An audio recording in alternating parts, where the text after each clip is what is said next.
আসসালামু আলাইকুম, কেমন আছেন সবাই? আমি যুবরাজ নোফেল এবং ইন্ট্রোডাকশন টু ওয়েব ডেভেলপমেন্টের ভিডিও কোর্সে আমি আপনাদের সবাইকে স্বাগতম জানাচ্ছি।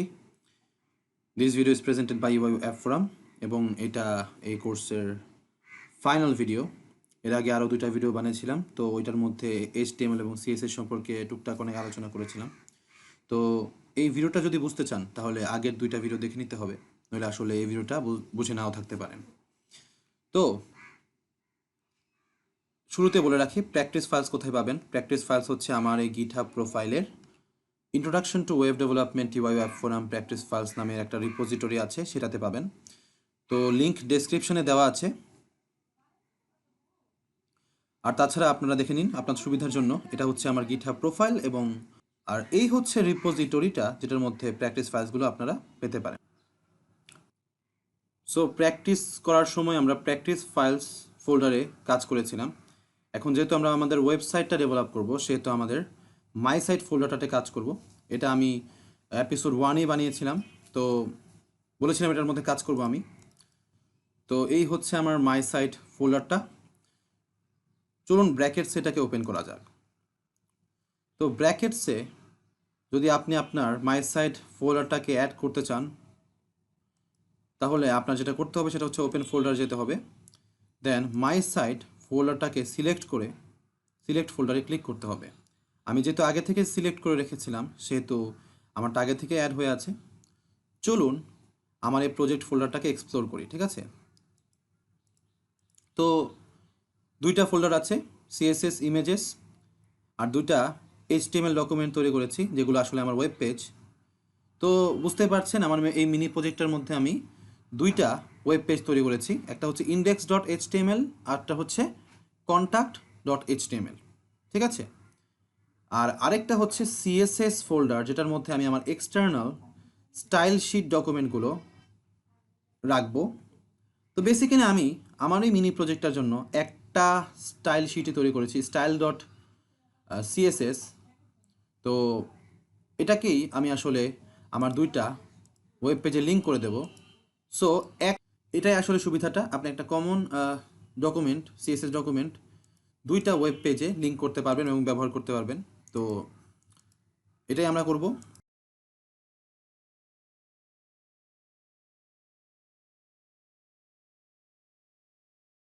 তো যাই হোক, প্রথমে ব্রাউজারে আমাদের ওয়েব পেজগুলো দেখতে কীরকম সেটা বুঝে নিই, তারপর আমরা কোডে ফিরে যাব।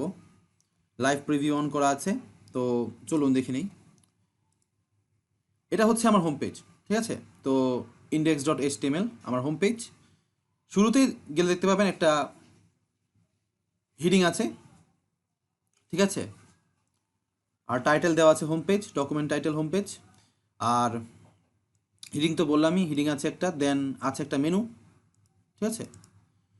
তারপর তিনটা কলাম দেখতে পাবেন এখানে, একটা হচ্ছে লেফট কলাম, আর একটা হচ্ছে কন্টেন্ট কলাম, আর একটা হচ্ছে রাইট কলাম, ঠিক আছে? তারপর সবার নিচে দেখবেন একটা ফুটার আছে। সো ফুটারটার মধ্যে আমি কিছু কপিরাইট টেক্সট লিখে রেখেছি। তো এই হচ্ছে এখন পর্যন্ত বিষয়। তারপর চলুন আমি আমার কন্ট্যাক্ট ওয়েব পেজটাকে দেখার চেষ্টা করি, contact.html। তো contact.html ওয়েব পেজে বাকি সব কিছু আগের মতোই হোম পেজে যেভাবে করেছিলাম, জাস্ট কন্টেন্ট যে কলামটা আছে সেটার মধ্যে আমি একটা ফর্ম তৈরি করেছি, ঠিক আছে? তো এই ফর্মটা আনফিনিশড, যেটা আমি আজকে ভিডিওতে ফিনিশ করব আপনাকে দেখিয়ে।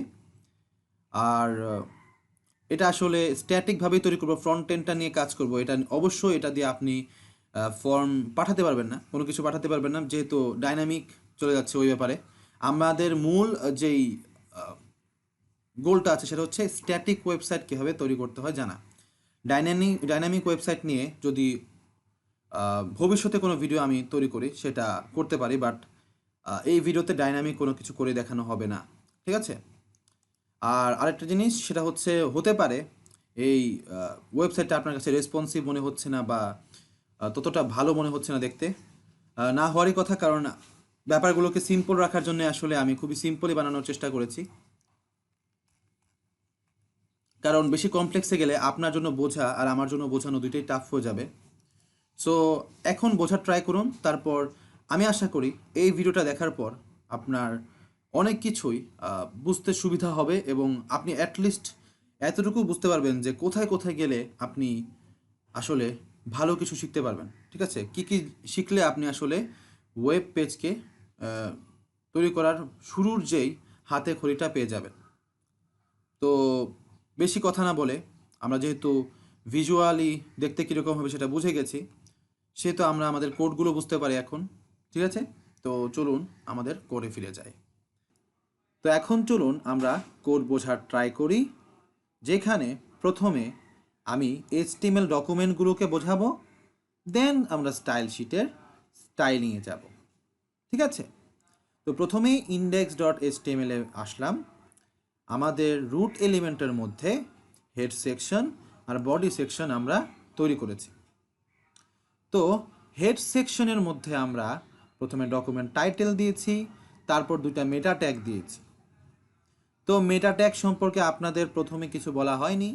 মেটা ট্যাগ হলো ডাটা অ্যাবাউট ডাটা। বেসিক্যালি আপনার ডকুমেন্ট সম্পর্কে যত ধরনের ইনফরমেশন আছে আমরা এখানে দিয়ে দিতে পারি, সেটা থেকে প্রয়োজনীয় যাদের প্রয়োজন তারা নিয়ে নিতে পারবে, যেমন সার্চ ইঞ্জিন, ব্রাউজার, প্রয়োজনীয় ইনফরমেশন নিয়ে নিতে পারে।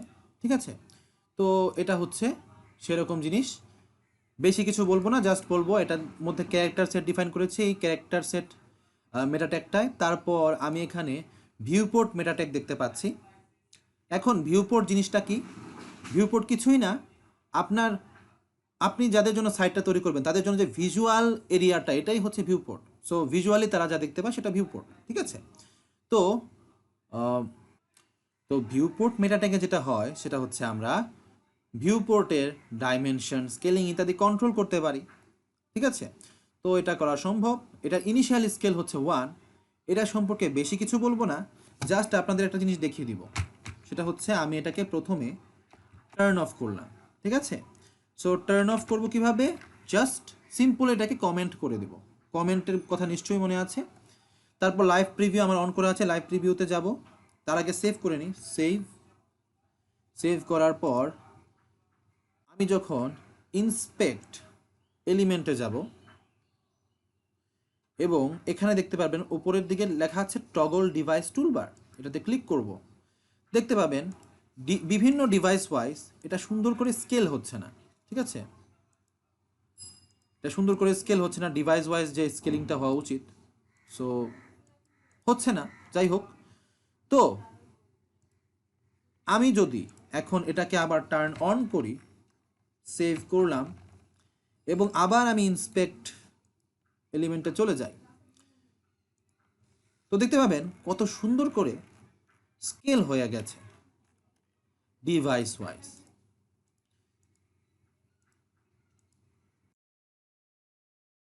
ঠিক আছে, সো অবশ্যই এটা লিখে রাখবেন। ঠিক আছে, এখন আপনার যদি এটা সম্পর্কে এক্সট্রা কিছু জানার প্রয়োজন হয়, সার্চ করবেন, ইজিলি পেয়ে যাবেন। প্রচুর ইনফরমেশন, ডকুমেন্টেশন ইন্টারনেটে আছে, সো পেয়ে যাবেন। আর এটা জাস্ট তৈরি করার সময় লিখে রাখবেন। ঠিক আছে, তো তারপর আসি লিঙ্ক ট্যাগ। লিঙ্ক ট্যাগ দিয়ে আমি এখানে স্টাইল শিট লিঙ্ক করেছি।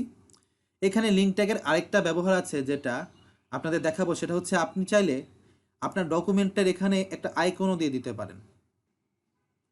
তো এটা করার জন্য আমরা লিঙ্ক রেল বা রিলেশন দিব আইকন, তারপর আইকনটা কোথায় আছে বলে দিব, দেন এটা টাইপটা বলে দেব। ঠিক আছে, এই ধরনের আইকনকে বেসিক্যালি ফেভিকন বলে। ঠিক আছে, সো দেখাচ্ছি এটা কাজ করছে কি না। প্রথমে আমরা যাবো ইমেজে দেখবেন লোগো ডট পিএনজি আছে। ঠিক আছে, সো লোগো ডট পিএনজি, হ্যাঁ, লোগো ডট পিএনজি কোথায় আছে? হচ্ছে ইমেজেস ফোল্ডারে আছে। সেভ করুন। এখন যদি আপনি দেখতে পাবেন ওপরে একটা আইকন অ্যাপিয়ার হয়েছে। সো এগুলো হচ্ছে ফেভিকন। আপনারা যখন ওয়েবসাইট ব্রাউজ করেন তখন হয়তো বা এই ধরনের ফেভিকন দেখতে পাবেন। তো এটা করতে পারেন। তারপর এখানে তো হেড ট্যাগের কাজ এখন শেষ, হ্যাঁ, এতটুকু করেছি। এখন আমরা তো আসি বডিতে। তো বডিতে আমরা দেখতে পাবেন নতুন এক ধরনের ট্যাগ ব্যবহার করেছি, যেগুলো হচ্ছে ডিভ ট্যাগ। ডিভ ট্যাগ মূলত বোঝায় ডিভিশন অর সেকশন, ঠিক আছে। সো আমরা বেসিক্যালি HTML এ কোনো গ্রুপ অফ এলিমেন্টসকে যখন একটা গ্রুপে রেখে একটা সেকশনে রাখতে চাইবো, তখন আমরা এই ধরনের ট্যাগের মধ্যে রাখতে পারি। এগুলো বেসিক্যালি কন্টেইনার HTML এলিমেন্টসের জন্য। তো আপনারা এটা করতে পারেন, যেমন এই ডিভ ট্যাগটা হচ্ছে কন্টেইনার ডিভ ট্যাগ, এবং এটার মধ্যে দেখবেন এটা শুরু হয়েছে এখানে আর শেষ হয়েছে এইখানে, ঠিক আছে। আর বাকি সব কিছু এটার মধ্যে আমি তৈরি করেছি, ঠিক আছে। তারপর দেখতে পাবেন যে এই কন্টেইনার ট্যাগের মধ্যে আরও কিছু ডিভ ট্যাগ তৈরি করা আছে। Div header, div content wrapper, div left column, div right column, তারপর হচ্ছে ফুটার, ডিভ ফুটার। তো এগুলো তৈরি করা আছে। তো ডিভের পরে আমরা আইডি আর ক্লাস এই দুইটা অ্যাট্রিবিউট নিয়ে কথা বলেছিলাম এপিসোড 2-তে, কিন্তু সেভাবে বলিনি, কারণ আইডিতে একটা কনফিউশন রয়ে গেছে, সেটা ক্লিয়ার করতে পারিনি। এটা বলে রাখি, আইডি বেসিক্যালি সিলেক্টর হিসেবে কাজ করে। আপনি আইডি ব্যবহার করতে পারবেন জাভাস্ক্রিপ্টে কাজ করার সময় বা CSS এ কাজ করার সময় আইডি সিলেক্ট করতে পারেন, ক্লাসও সিলেক্ট করতে পারেন, ঠিক আছে। বাট এখানে আইডি আর ক্লাসের মধ্যে পার্থক্যটা কি? আইডি আর ক্লাসের মধ্যে পার্থক্য হচ্ছে, আইডি হচ্ছে স্পেসিফাই করে একটা ইউনিক আইডি যে কোনো HTML এলিমেন্টের জন্য। তো আমরা এপিসোড 2-তে একটা আইডি দুইটা এলিমেন্টে প্রয়োগ করে ভালো রেজাল্ট পেয়েছিলাম, বাট তার মানে এই না যে আপনি একটা আইডিকে একাধিক এলিমেন্টে ব্যবহার করবেন, এটা হবে না, ঠিক আছে। যখন বলবো আইডি, তখন এটা কোনো একটা ইউনিক কিছু বোঝায়, ঠিক আছে। যেমন হিডার আইডি নামে কিন্তু এখানে আর কোনো আইডি আমি তৈরি করিনি। আইডি জিনিসটা বেশিরভাগ ক্ষেত্রে ডিভ ট্যাগের সাথেই যায়, বাট অন্যান্য ট্যাগেও ব্যবহৃত হয়, but most of the time div ট্যাগে মানুষ ব্যবহার করে, ঠিক আছে। তো আইডির ব্যাপারটা বোঝা গেল যে এটা একটা ইউনিক কিছু, একটা এলিমেন্টের একটা আইডি থাকবে, এবং এই আইডিটা অন্য কোনো এলিমেন্টে আমরা ব্যবহার করব না। এখন আসি ক্লাসের ক্ষেত্রে, ঠিক আছে।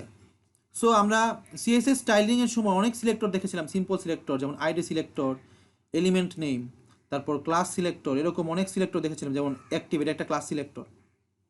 ক্লাসের ব্যাপারটা আর আইডির ব্যাপারটার মধ্যে পার্থক্য হচ্ছে, ক্লাস একটা এলিমেন্টের জন্য একাধিক ক্লাস থাকতে পারে। যেমন এখানে ব্যাকগ্রাউন্ড, ধরুন একটা এলিমেন্টের জন্য আপনি ব্যাকগ্রাউন্ড একরকম রাখতে চাচ্ছেন, একটা ক্লাসে রেখে দিয়েছেন ডিফাইন করে, আবার সাইজ দিয়েছেন আরেকটা ক্লাসে ডিফাইন করে স্টাইল শিটে, ঠিক আছে। সো ধরুন আপনার দুইটা স্টাইল আছে, একটা হচ্ছে সাইজ একটা ক্লাস, আরেকটা হচ্ছে ব্যাকগ্রাউন্ড ক্লাস, ঠিক আছে। তো আপনি কিন্তু এই দুইটা ক্লাসই একটা এলিমেন্টের জন্য ব্যবহার করতে পারবেন, ঠিক আছে। যেমন এখানে, আর তাদেরকে ডিভাইড করবেন স্পেসের মাধ্যমে, ঠিক আছে। আবার এখানে আরেকটা ব্যাপার হচ্ছে, একটা ক্লাস একাধিক এলিমেন্টের জন্য ব্যবহার করা সম্ভব, মানে একই রকম তো থাকতেই পারে, একই একই ক্লাস ভিত্তিক একাধিক এলিমেন্ট থাকতেই পারে।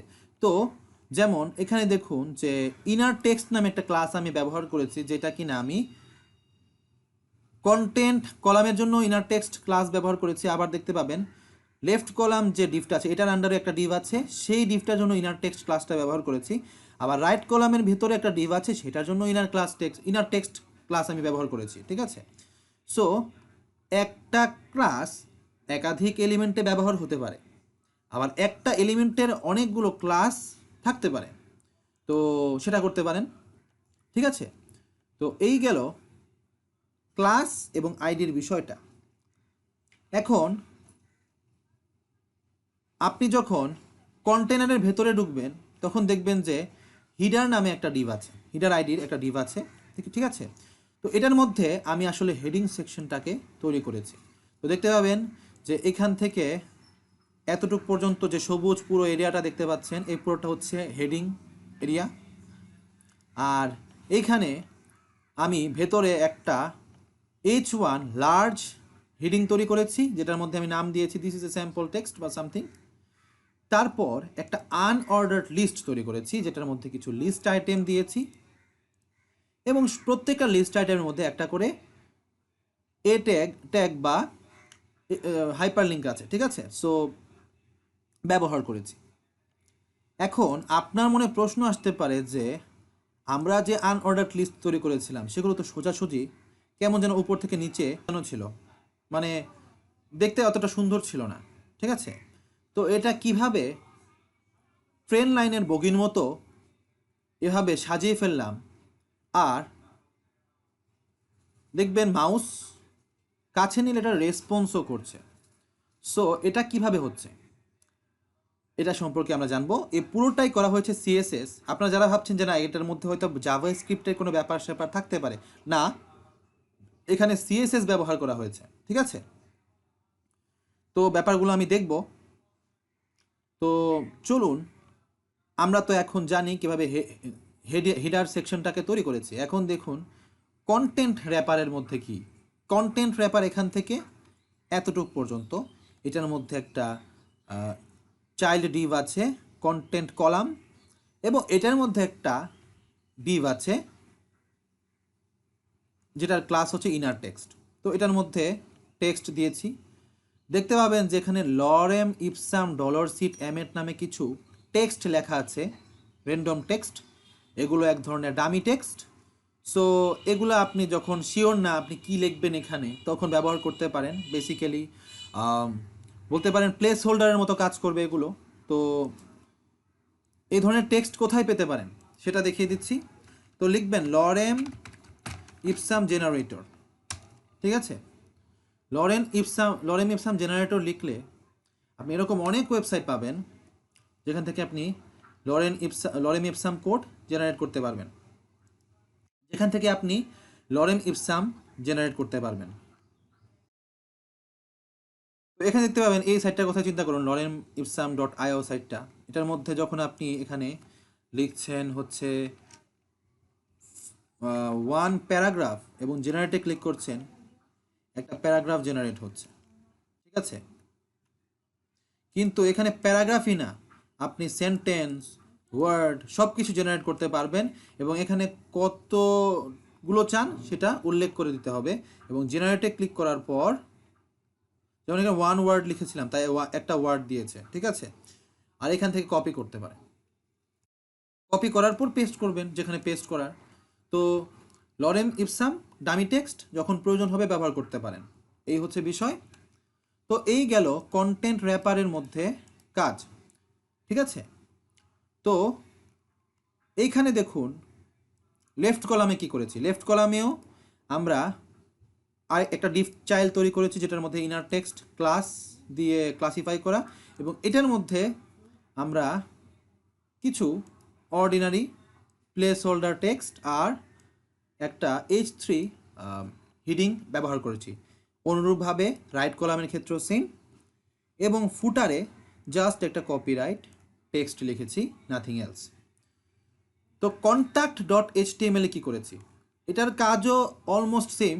জাস্ট আমি এখানে একটা জিনিস দিতে ভুলে গিয়েছি, সেটা হচ্ছে এইটা। ঠিক আছে, এটা কি, এটা হচ্ছে আমাদের ফেভিকনটা। ঠিক আছে, তো contact.html এ গিয়ে আমরা আমাদের ফেভিকনটাকে দিয়ে দেই, মেটা ট্যাগটাকে অন করি। এটা আমি ভিডিও শুরু করার আগেই মেটা ট্যাগটাকে অফ করেছিলাম, যাই হোক। তো সেভ করি। সেভ করার পর এখন এটার হোম পেজ পাল্টে আমরা লিখব কি, কন্ট্যাক্ট। ঠিক আছে, তো কন্ট্যাক্ট লিখলাম, সেভ করলাম, বাকি সব কিছু সেম। জাস্ট কন্টেন্ট র্যাপারে আমি যেটা করেছি একটা ফর্ম তৈরি করেছি, নাথিং এলস। তো এই ফর্মটাকে চলুন দেখা যাক। এই ফর্মটাতে আমি নতুন কিছু ব্যবহার করেছি, সেটা হচ্ছে টেবিলের মধ্যে ফর্ম। তো এটা আমাকে আমার ডকুমেন্টটাকে ভালো করে স্ট্রাকচার করতে সাহায্য করবে। যেমন এই কন্ট্যাক্টটা দেখুন, ঠিক আছে, কন্ট্যাক্টটার দিকে চিন্তা করুন, দেখুন কত সুন্দর করে সাজানো আছে। যদিও একটু অগোছালো ডাটা দেওয়া আছে এখানে, আমি এগুলো ঠিক করবো এখনই, বাট আপনি স্ট্রাকচারটা দেখুন, ফর্মটার কিন্তু স্ট্রাকচারটা খুব সুন্দর হয়েছে। তো এটার জন্য আমি আসলে ব্যবহার করেছি table. So form action page, যদিও এটা কাজ করবে না কারণ আমরা আসলে পিএইচপি নিয়ে কাজ করছি না। দেন টেবলের মধ্যে আমরা একটা রো তৈরি করেছি প্রথমে, সেই রোটার মধ্যে আমরা দুইটা কলাম তৈরি করেছি। প্রথম কলামে দিয়েছি লেভেল, দ্বিতীয় কলামে দিয়েছি হচ্ছে কি, দ্বিতীয় কলামে দিয়েছি আমাদের একটা টেক্সট ফিল্ড, যেটা কিনা আমাদের ইনপুট। ঠিক আছে, সো একটা ইনপুট ট্যাগ যেটার টাইপ হচ্ছে টেক্সট ফিল্ড। তো টেক্সট লেখে, টেক্সট ফিল্ড লেখে না, যাই হোক। তো ভ্যালুটাকে আমি কেটে দিচ্ছি, বিশ্রী লাগছে ভ্যালুটা। তো প্লেস হোল্ডার দিয়ে রাখতে পারেন দিস ইজ স্যাম্পল, এনিথিং দিতে পারেন, এটা আসলে ম্যাটার করে না। তো দিতে পারেন, দেওয়ার পর দেখুন চেক করুন, প্রথমটা হচ্ছে লেভেল, পরেরটা হচ্ছে টেক্সট ফিল্ড, পরের কলামটা। তো দুইটা কলাম টেবিলের। তারপর আবার আরেকটা রো তৈরি করেছি ফ্রমের,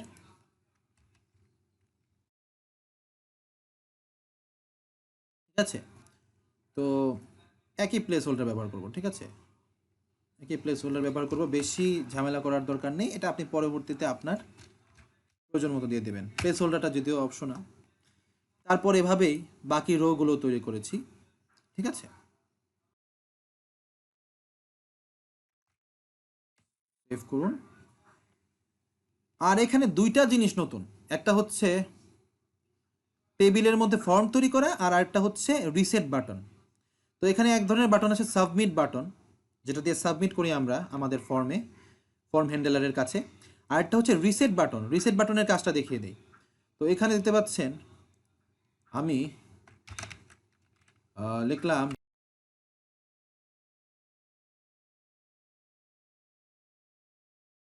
স্টিভ,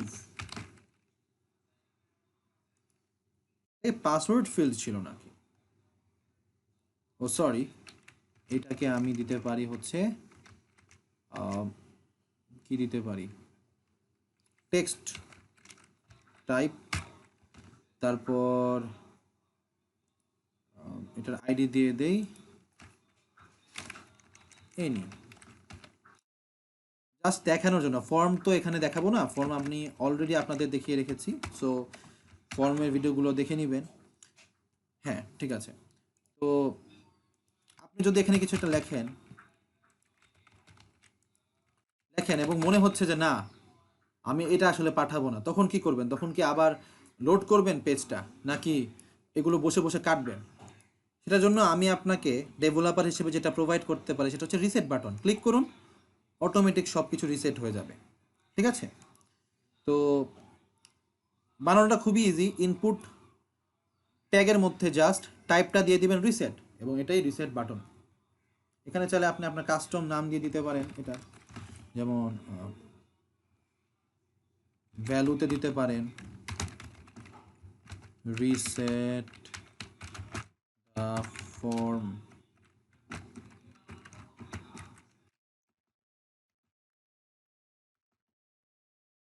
সেভ করুন এবং দেখুন রিসেট দ্য ফর্ম, এনিথিং লিখুন রিসেট দ্য ফর্ম।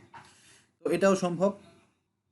তো এই ছিল HTML সম্পর্কে টুকটাক যত ধারণা আমার এই প্রজেক্ট সম্পর্কে। এখন আমরা স্টাইল বোঝার ট্রাই করব, কিভাবে স্টাইল করা হয়েছে। ওকে, সো এখন আমরা আমাদের ওয়েবসাইটটার স্টাইল ডট সিএসএস ফাইলটা নিয়ে কথা বলবো। সো কিভাবে আমরা এটাকে স্টাইল করলাম সেটা দেখব, ঠিক আছে। তো প্রথমে আমরা সিলেক্ট করেছি বডি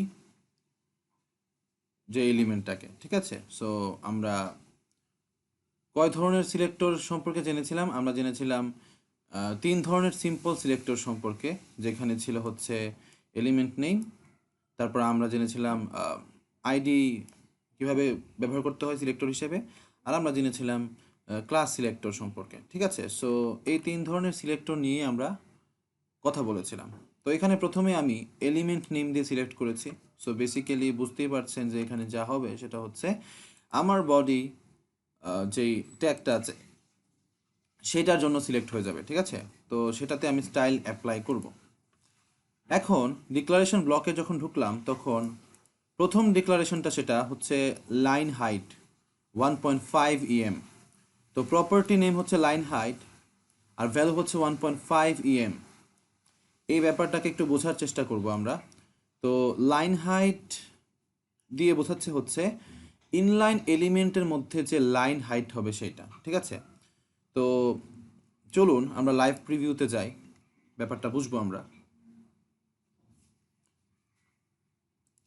তো আমরা সিলেক্ট করছি হচ্ছে বডি এলিমেন্টের জন্য। তো বডি এলিমেন্টের আন্ডারে যেসব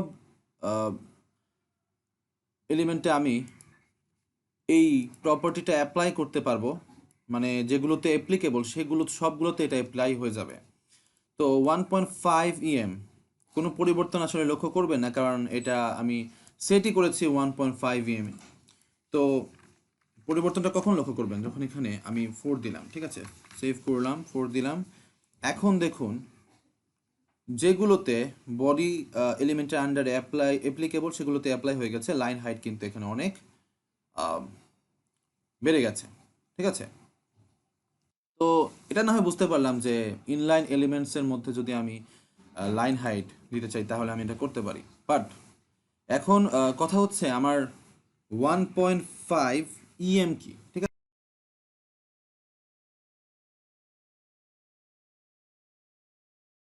তো আমি আবার আমার আগের সেটিংসই রেখে দিলাম। এইখানে ব্যাপারটা হচ্ছে যে ইএম হচ্ছে এক ধরনের মেজারমেন্ট ইউনিট। তো আমাদের সিএসএসে আমরা দুই ধরনের ইউনিটের সাথে পরিচিত হতে পারি জেনারেলি। সেটা হচ্ছে প্রথমে ফিক্সড, যেগুলোকে বলে অ্যাবসোলুট লেন্থ ইউনিট, ঠিক আছে।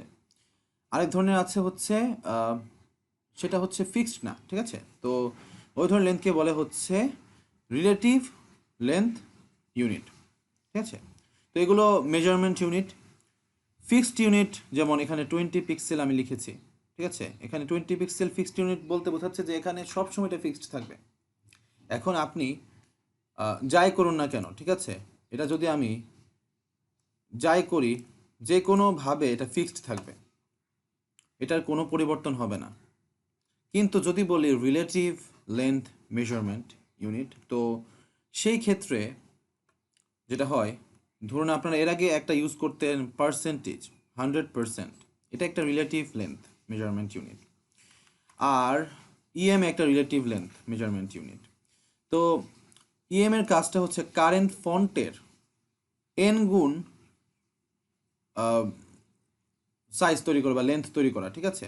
তো এই ধরনের লেন্থ যেগুলো রিলেটিভ লেন্থ হয়, যেমন পার্সেন্টেজ বলেন বা ইএম বলেন, তারা আসলে চেঞ্জ হয়, ঠিক আছে। বিভিন্ন পরিস্থিতিতে নিজেকে চেঞ্জ করতে সক্ষম। যেমন আমি এখানে স্ক্রিনটাকে স্কেল করলাম, ঠিক আছে। স্কেল করলে কিন্তু দেখবেন আমার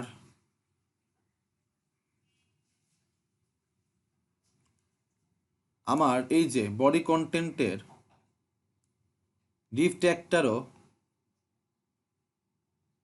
চেঞ্জ হচ্ছে, লেন্থের চেঞ্জ হচ্ছে, এটা উইথ চেঞ্জ হচ্ছে, ঠিক আছে। সো এটা কেন হচ্ছে? এটা হচ্ছে আমি এখানে পার্সেন্টেজ ব্যবহার করেছি বলে। আমি যদি এখানে কন্টেন্টে ফিরে যাই, কন্টেন্ট রেপারের উইথে ফিরে যাই 100%, তো 100% দিয়েছি। এটা প্রথম দিকে ফ্লুইড লেআউট ফলো করছে যে না আমি পুরো এরিয়াটা জুড়ে থাকবো। এটাকে আমি চেঞ্জ করছি, তখন এটার উইথ চেঞ্জ হয়ে যাচ্ছে এবং এটার কন্টেন্টগুলো সেইভাবে র্যাপ হচ্ছে, ঠিক আছে। এখন আপনি বলতে পারেন যে আপনি বলছেন পুরো এরিয়াটা জুড়ে ছিল, তাহলে এই জায়গা পর্যন্তই কেন সীমিত? এটা আমি মার্জিন ব্যবহার করেছি, এটা সম্পর্কে পরে আমি বিস্তারিত আলোচনা করব। তো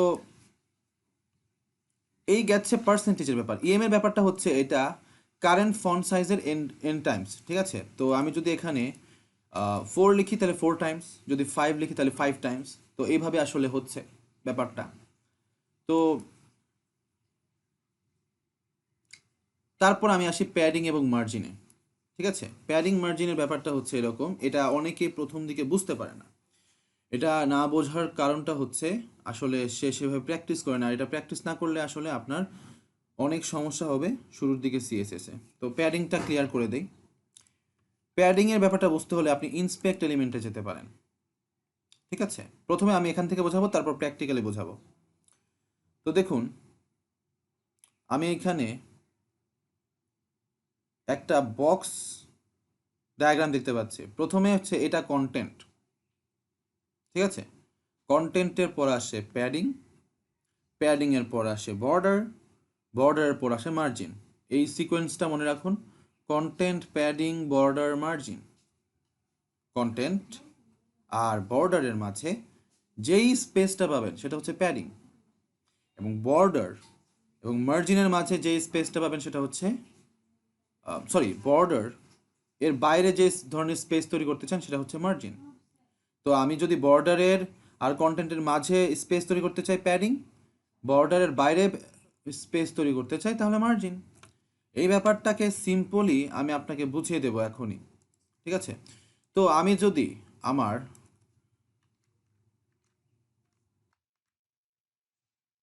সিএসএস স্টাইলটার প্যাডিং এবং মার্জিনটাকে রিমুভ করে সেভ করে দেই, তাহলে দেখতে পাবেন যে আমার ডকুমেন্টটায় দেখুন টপ, রাইট, বটম, লেফট এই এরিয়াগুলোতে স্পেস ক্রিয়েট হয়েছে, ছোট একটা স্পেস ক্রিয়েট হয়েছে, কারণ এটা তার ডিফল্ট প্যাডিং এবং মার্জিন মেনে চলছে, ঠিক আছে?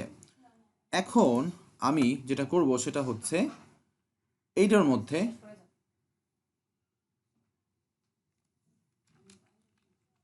প্যাডিং দিব। প্যাডিং দেব হচ্ছে মনে করেন 0 পিক্সেল, ঠিক আছে? এবং মার্জিনও দিয়ে দিতে পারে 0 পিক্সেল।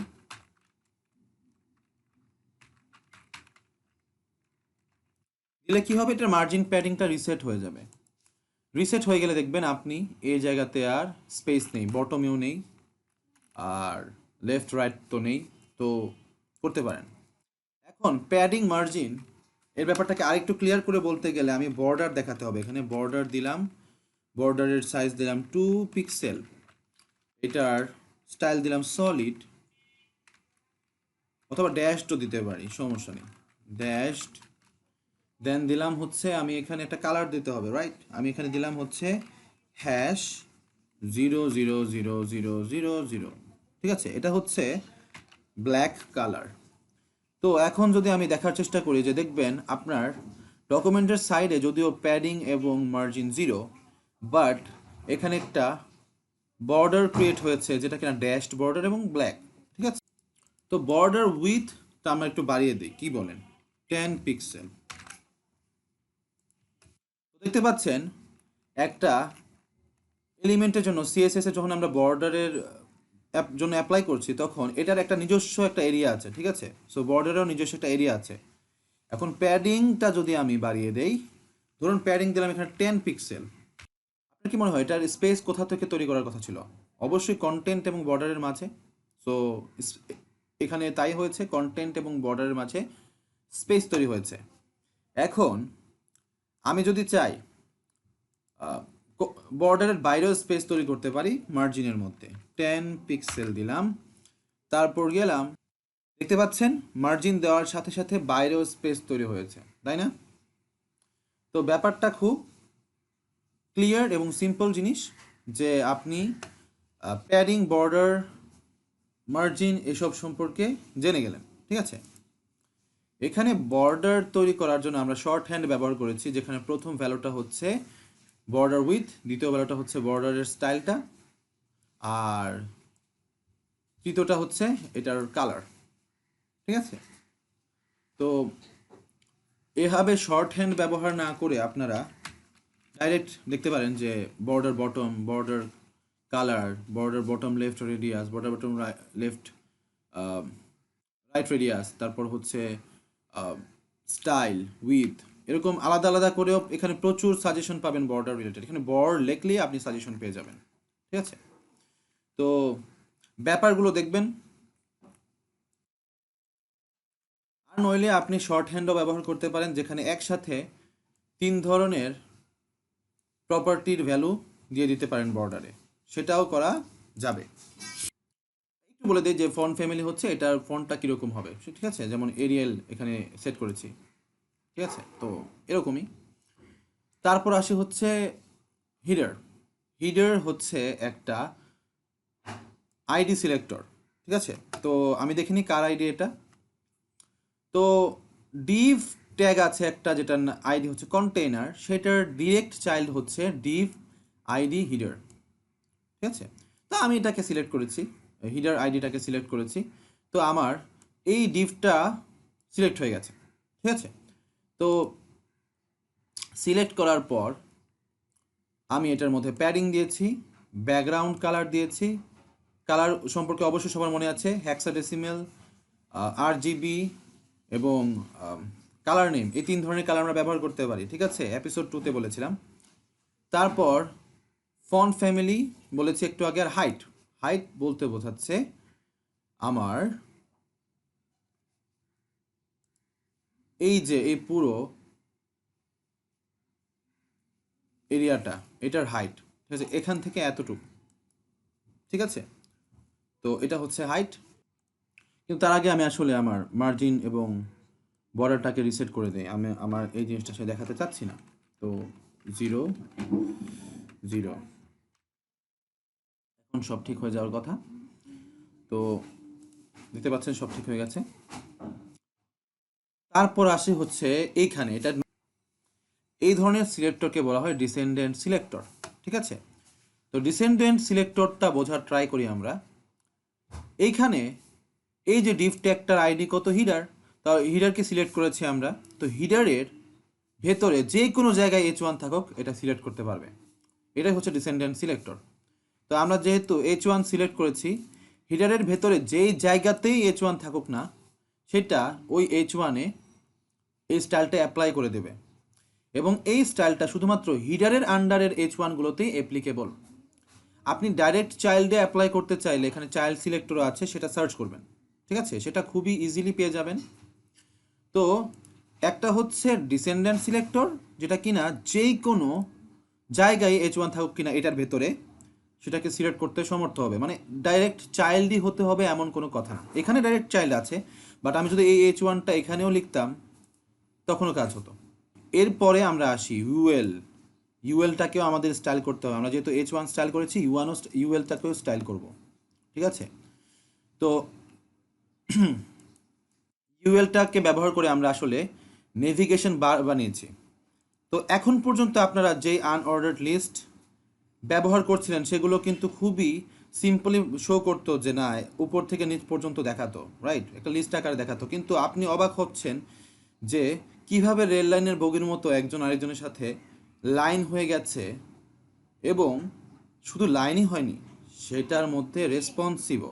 তো দেখুন, তো হিডার আইডির আন্ডারে আছে ইউএল, যেটা কিনা একটা ডিসেন্ডেন্ট সিলেক্টর, এবং সেটার মধ্যে মার্জিন প্যাডিং দিয়েছি, লিস্ট স্টাইল টাইপ দিয়েছি হচ্ছে নান।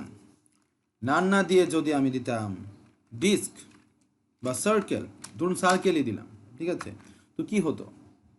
তো এটা কি করতো, এটার সামনে সবগুলো মার্কার দেখাতো, ঠিক আছে।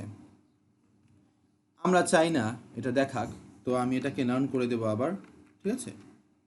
তো হিডার সিলেক্টর, যেটা আইডি সিলেক্টর, এর আন্ডারে আরও এক ধরনের এলিমেন্ট পেতে পারে, সেটা হচ্ছে লিস্ট আইটেম এলিমেন্ট, এলআই। তো এলআই এলিমেন্টের আন্ডারে আমরা আমাদের একটা ম্যাজিক করেছি, সেটা হচ্ছে ফ্লোট লেফট। তো আমরা ফ্লোট করতেও পারি, নানও দিতে পারি, লেফটও দিতে পারি, রাইটও দিতে পারি। তো লেফটে দিলে লেফটে ফ্লোট করবে, যেটা এখানে হচ্ছে। যদি রাইটে দেই তাহলে রাইটে ফ্লোট করবে। তো রাইটে ফ্লোট করলে দেখুন আমার যত লিস্ট আইটেম আছে রাইটের দিকে ফ্লোট করেছে, প্রথমে হোম, তারপর কন্ট্যাক্ট, তারপর অপশন 1, অপশন 2, ঠিক আছে। আমি চাচ্ছি আমার লিস্ট আইটেমগুলো রাইটে ফ্লোট না করে লেফটে ফ্লোট করুন, ঠিক আছে। তো এটা লেফটে ফ্লোট করছে। আরেক ধরনের ফ্লোট ভ্যালু হতে পারে নান।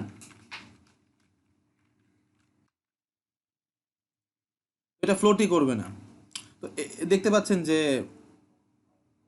ভালো করে দেখাচ্ছে না জিনিসগুলো, কারণ আমরা আসলে সেইভাবে এটাকে ডিজাইন করিনি। নান ফ্লোট যখন নান হবে তখন কিভাবে আসলে সাইটটা হওয়া উচিত সেরকম কোনো কিছু আমরা ডিফাইন করিনি।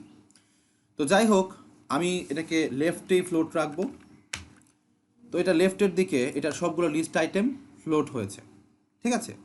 তো সেইটা ঠিক আছে, আমি লিস্টগুলোকে ফ্লোট করেছি, কিন্তু এত সুন্দর করে স্টাইল হলো কিভাবে? এভাবে চারকোনা হয়েছে, স্টাইল হয়েছে, আবার কালারও ফুলও, মাঝে একটা ডিভাইডারও আছে। তো এই জিনিসগুলো কিভাবে হয়েছে? সেটার মধ্যে বর্ডার রাইট দিয়েছিলাম, ঠিক আছে, এবং সেটার মধ্যে কিছু শর্ট হ্যান্ড ইউজ করে এই বর্ডারটা তৈরি করেছিলাম যে বর্ডার রাইটে উইথ হবে 1 পিক্সেল সাইজ, তারপর এটার স্টাইল টাইপ হবে সলিড, এবং এটার মধ্যে আমরা কালার দিয়েছি একটা হেক্সাডেসিমাল কালার। তো বেসিক্যালি এটাই সেই বর্ডারটা যেটা আপনারা দেখতে পাচ্ছেন, কিন্তু এইখানে আমাদের রাইট সাইডের বর্ডারটা নেই। এই লিস্ট আইটেমটার ক্ষেত্রে রাইট সাইডের বর্ডারটা নেই। কেন নেই? কারণ আমরা এখানে সিউডো ক্লাস ব্যবহার করেছি। হিডার আইডিটার আন্ডারে যে লিস্ট আইটেমটা আছে সেটার লাস্ট চাইল্ডে কোনো বর্ডার রাইট থাকবে না। এখানে আপনারা সিএসএস এর আরও অনেক সিউডো ক্লাস পাবেন। এটার একটা বড় লিস্ট আছে, তো আপনারা এটার ডকুমেন্টেশনগুলো সার্চ করবেন এবং আরও অনেক ধরনের সিউডো ক্লাস পেয়ে যাবেন। ঠিক আছে?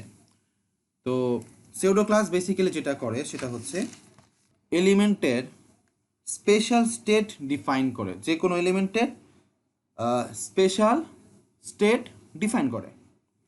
তো আইডি সিলেক্টর হিডারের আন্ডারে যেই লিস্ট আইটেমগুলো আছে সেগুলোর জন্য আমি লাস্ট চাইল্ডটাকে সিলেক্ট করলাম এবং সেটার বর্ডার রাইটকে নান করে দিলাম।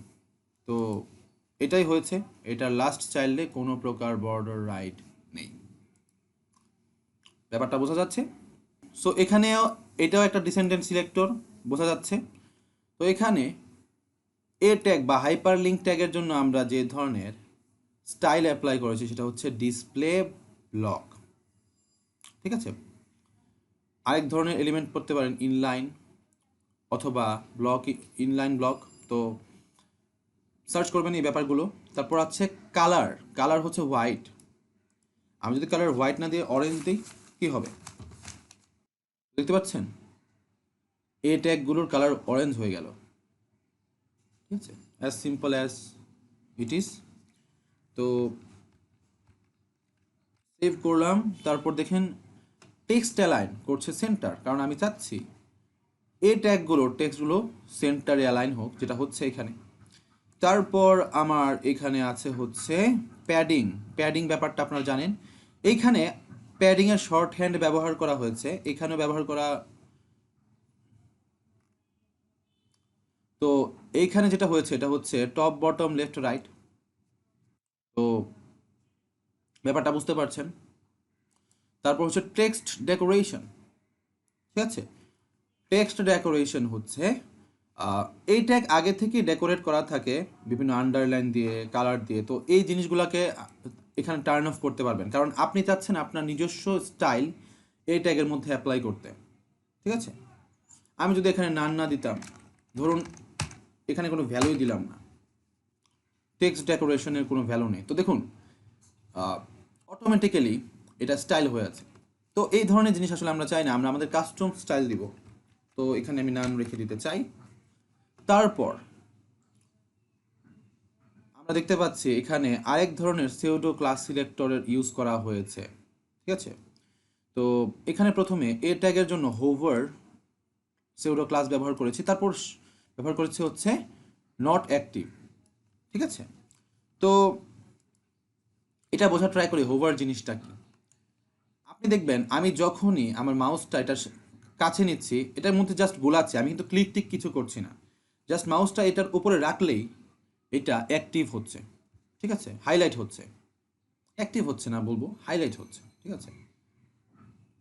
তো হোভার জিনিসটা এরকম যে মাউসটাকে ছোঁয়ানো। ঠিক আছে? তো মাউস যখন হোভার করবে তখন এই স্টাইলটা হবে।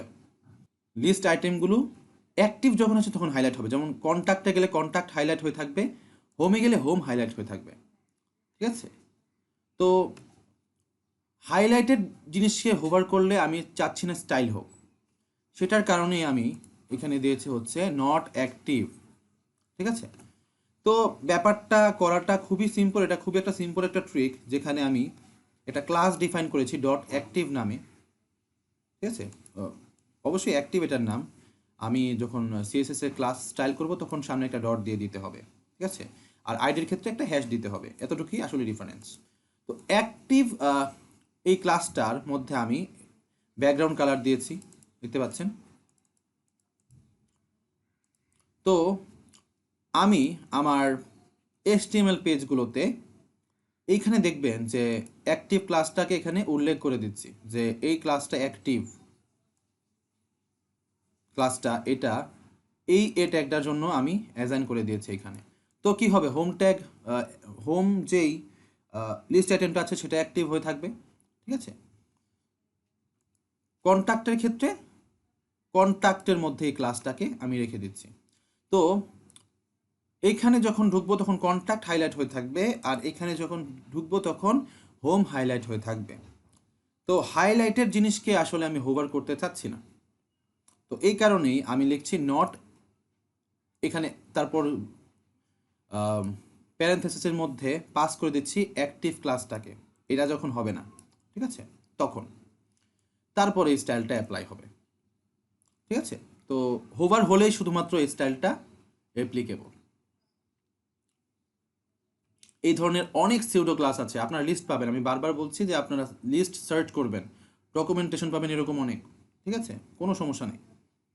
তো এখানে কন্টেন্ট র্যাপারের যে ব্যাপারটা আছে দেখতে পাবেন, এইখানে সেম লজিকটাই ব্যবহার করেছি যে লজিকটা আমরা লিস্টকে ফ্লোট করতে, লেফট সাইডে ফ্লোট করতে ব্যবহার করেছিলাম, ঠিক আছে। তো সেম হিসাবটাই করেছিলাম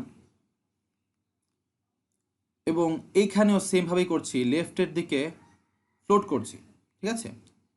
তো ফ্লোট করার পর এটার উইথ দিচ্ছি 100%, যেটা কিনা কন্টেন্ট র্যাপারের উইথ করে দিচ্ছি 100%। এখানে ইন্ডেক্সে যাব আমরা, এটা হচ্ছে কন্টেন্ট র্যাপার, এটা কিন্তু পুরো এরিয়া জুড়ে ছিল। এখানে আমরা একটা স্পেশাল ট্রিক ব্যবহার করছি মার্জিন করে, ঠিক আছে। তো আমার এই পুরোটা লেফট সাইডে ফ্লোট করেছে, ঠিক আছে, লেফট সাইডে ফ্লোট করেছে এবং এইটা পুরো এরিয়া জুড়ে ছিল, এখান থেকে এতটুকু পর্যন্ত এরিয়া জুড়ে ছিল। তারপর যেটা হয়েছে যে আমরা এখানে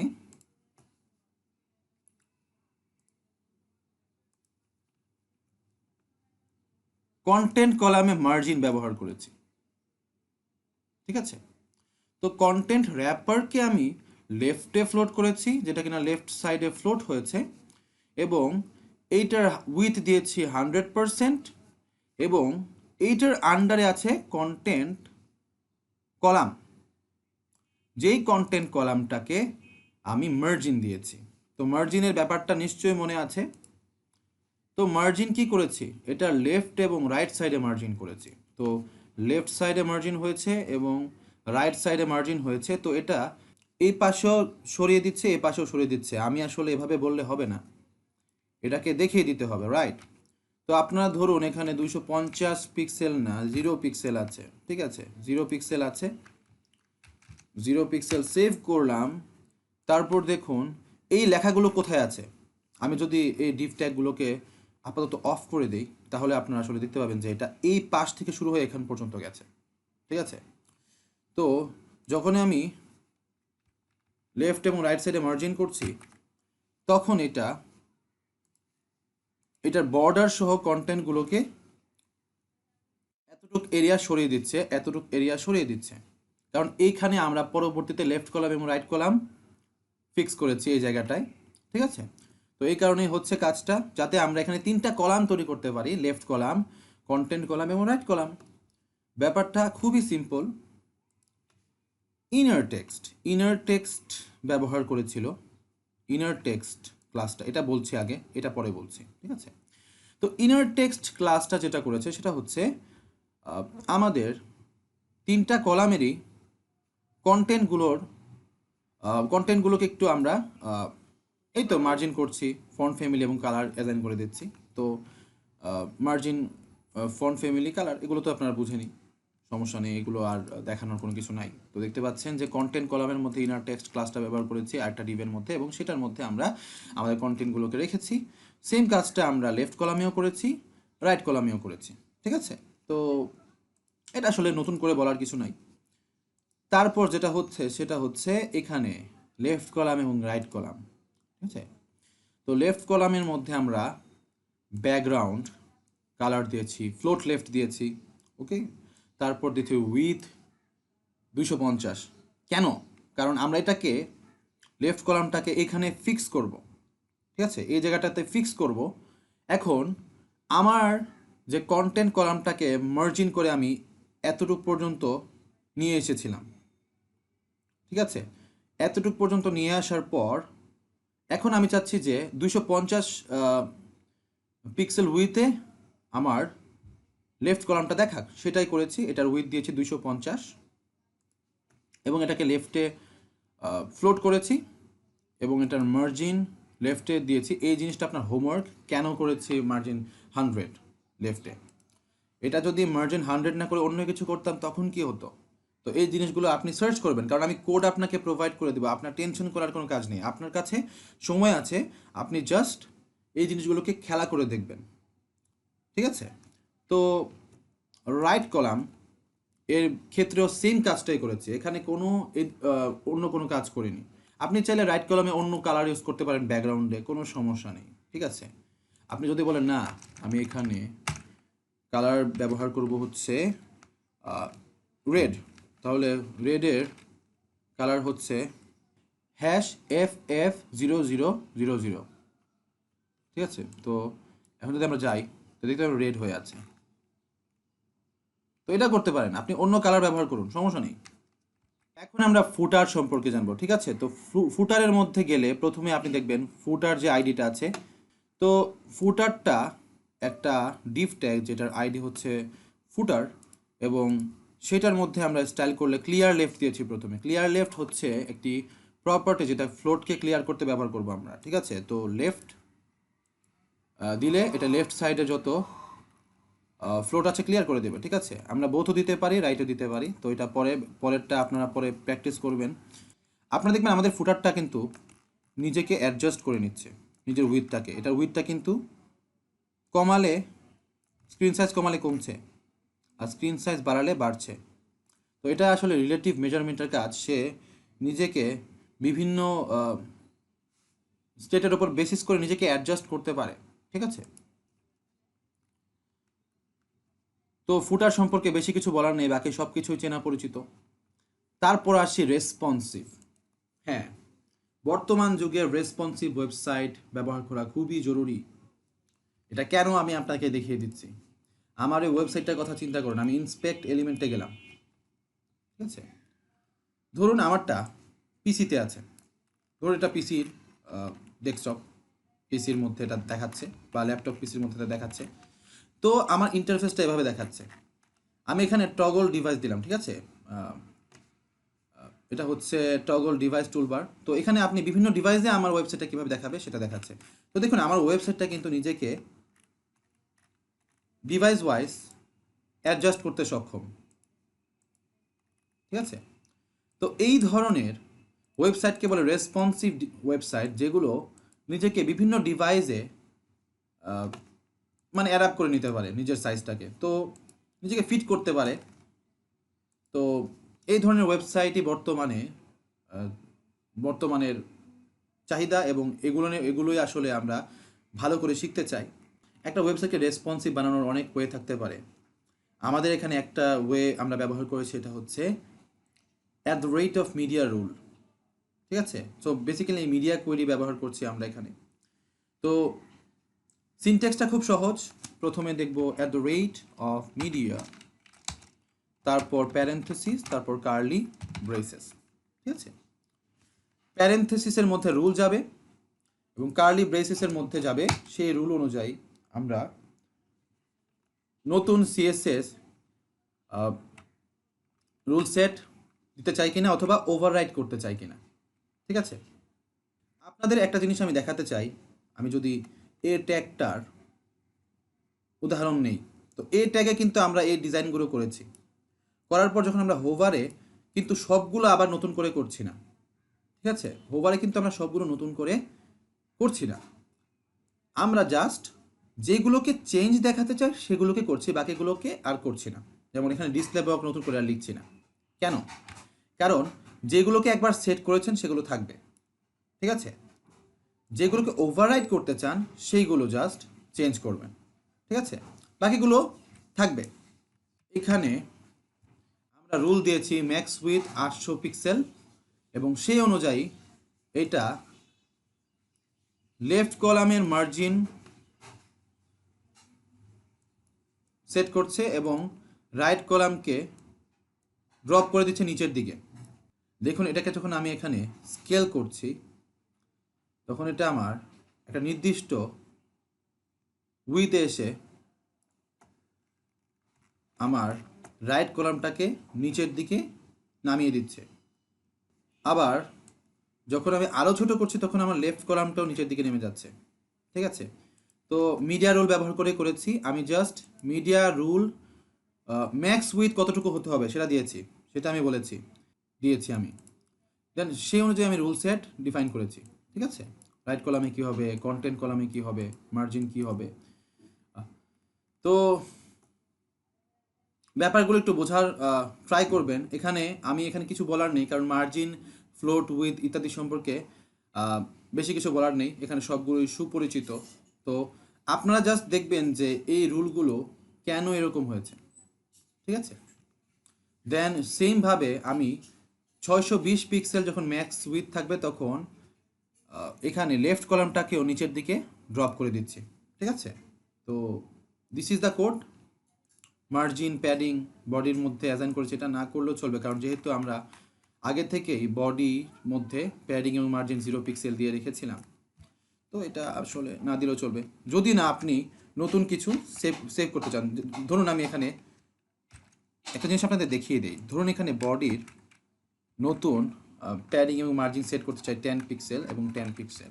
ঠিক আছে, তো কি হবে দেখতে পাবেন।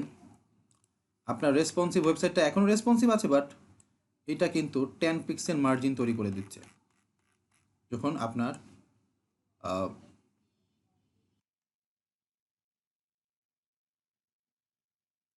ম্যাক্স উইথ 600-র নিচে চলে যাচ্ছে, 620 মনে হয়। ঠিক আছে, তো হ্যাঁ 620। তো বাকিগুলো সেম। তো আমি মনে করি না এর চেয়ে ডিটেল আজকে বলা উচিত, কারণ আপনারা জানেন যে ভিডিওটা আসলে অনেক লেন্দি হয়ে যাবে, পরে বুঝতে ভালো লাগবে না। তো আজকের জন্য এতটুকু পর্যন্তই আমি আসলে রাখবো ভিডিওর ব্যাপারগুলো। আর সিএসএস সম্পর্কে আসলে এই কয়েকটা ভিডিওতে আমার পক্ষে কভার করা সম্ভব ছিল না, কারণ প্রথমে আসলে টপিকগুলো বলতে হতো, টপিকগুলো সেভাবে বলতে পারিনি আমি। ইন্ট্রোডাকশন দিয়ে গেছি, কোথায় কোথায় গেলে আপনি শিখতে পারবেন, বুঝতে পারবেন, সেগুলো বলে গেছি। মডার্ন সিএসএস লেআউট তৈরি করার জন্য ফ্লেক্স বক্স, গ্রিড এগুলো শিখতে পারেন। তো ফ্লোট লেআউট একটু কঠিন মনে হবে আপনার জন্য, কিন্তু ফ্লেক্স বক্স, গ্রিড এগুলো খুবই নতুন টেকনোলজি এবং এগুলো আপনারা খুব ভালোভাবে বুঝতে পারবেন। ঠিক আছে, তো এই ছিল আজকের আয়োজন, আর সেই সাথে এই কোর্সটার সমাপ্তি। এই কোর্সটা পুরোটাই ছিল ওয়েব ডেভেলপমেন্টের ইন্ট্রোডাকশন। ওকে, সো বেসিক ওয়েব পেজ বা ওয়েবসাইট যাতে আপনারা তৈরি করতে পারেন, স্ট্যাটিক ওয়েবসাইট, সেগুলোর দিকে চিন্তা করে কোর্সটা বানানো হয়েছে। কোনো পার্টিকুলার টপিকের ওপর আমরা বেশি জোর দেইনি, বেশি ডিটেলে যাইনি। যেমন HTML, CSS, ইন্ট্রো সব কিছু একসাথেই বলে দিয়েছি। ঠিক আছে, সো আমি জানি এটা নট সো এনাফ হয়তো বা, কিন্তু আমি যেই কারণে আসলে কোর্সটা বানিয়েছি সেটা হচ্ছে বেসিকটা সম্পর্কে একটু ইনফরমেশন নেওয়া, এবং আশা করি আমি সেটা দিতে আপনাদের সক্ষম হয়েছি। ঠিক আছে, তো এর বাইরে যদি আপনার মনে হয় যে না এর বাইরে শেখা উচিত, তাহলে আপনি এক কাজ করতে পারেন, আপনি বলতে পারেন যে কি কি কোর্স আমি ভবিষ্যতে নিয়ে আসতে পারি এবং কতটুকু ডিটেলে হলে আপনাদের জন্য সুবিধা হবে। আর আমার এই লিঙ্কগুলো আপনারা ফলো করতে পারেন। ঠিক আছে, সো আসন্ন রমজান মাসের শুভেচ্ছা এবং করোনা থেকে সাবধান, ঘরে থাকবেন। আসসালামু আলাইকুম।